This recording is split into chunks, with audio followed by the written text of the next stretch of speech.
Today we're going to talk about the real cost of owning a 20-foot boat for 1 year. You know the purchase price, but do you really know what it's going to cost you to own and operate for an entire year? In this video, I'm breaking down every single expense, the good, the bad, and the gas, from my last year of boat ownership. Stick around because these numbers might just shock you. Or not. This video is going to focus on recurring yearly costs, like maintenance, gas, and storage. A 20-foot boat is the perfect medium between too small and too large. Too large will cost you, having too many systems to maintain and lots of gas. Too small and you'll be bounced around. I'm not covering one-time costs like lines, anchors, and detailing supplies. Stuff like that lasts 3 to 5 years, sometimes even more. Leave a comment if I should make a video on these one-time costs. Now on to summer maintenance. It's April and it's almost time to put the boat in the water. The shrink wrap needs to be removed, which is a $50 charge, but I do this myself to save some money.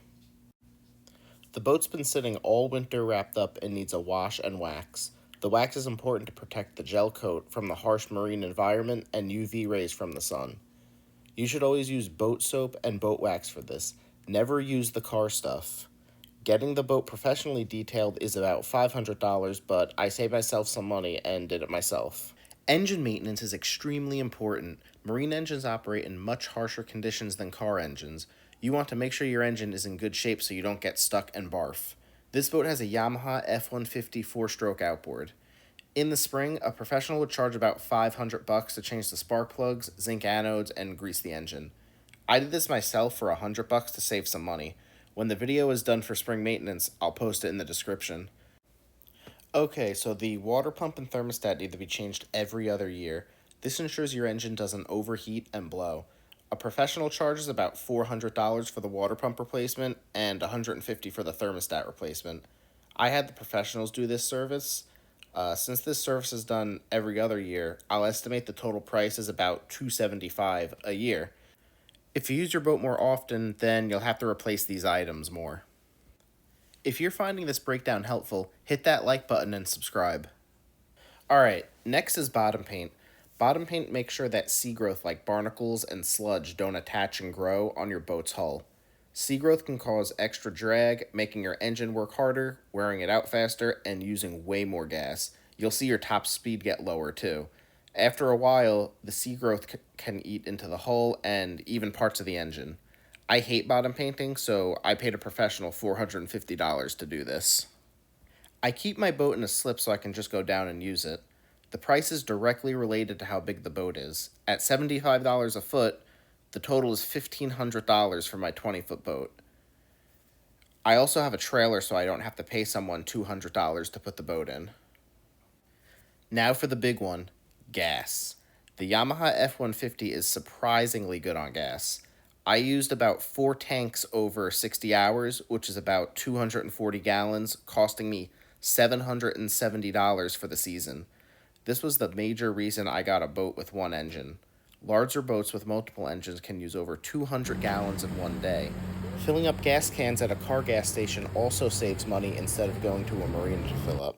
Next, we need to talk about the worst time of the year, winterization. The boat needs to be winterized at the end of the season, especially if your area gets below freezing.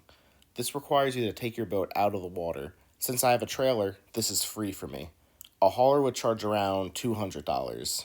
You should give the boat a quick wash and clean the hull with a specialized hull cleaner. This will make the bottom paint next season stick better. A professional charges about $230 for this, but I did it myself for $20.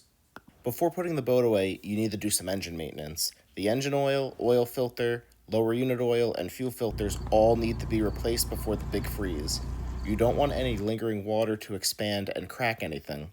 The engine also needs to be greased. I also run a biodegradable salt remover product and biodegradable antifreeze through the cooling system of the engine to protect the cooling channels. A professional would charge about $600 for this, but I did it myself for about $150. It's important to add a biodegradable antifreeze through the bilge pump and any water draining channels on your boat. The dealer charges $200 for this, but I did it for $40. Shrink wrapping lets you seal the boat from the harsh winter elements. It's literally the best cover you can use to keep your boat mold-free. There are mildew preventers too to throw in the boat that emit a gas to stop mold. Don't breathe that. I don't know how to shrink wrap a boat, but I have the professional do it for $420. Okay, now onto the totals. If you do some of the work yourself like I did, the total cost for the season is $37.05. If everything is done by a professional, the total cost is $56.85. Now, imagine the yearly cost for a 28-foot cabin cruiser with multiple engines and multiple systems. It can get really crazy. So, is owning a 20-foot boat worth it? Let me know in the comments. Check out this video to learn how to save money on boat repairs. Thanks for watching, and we'll see you on the water. Or not.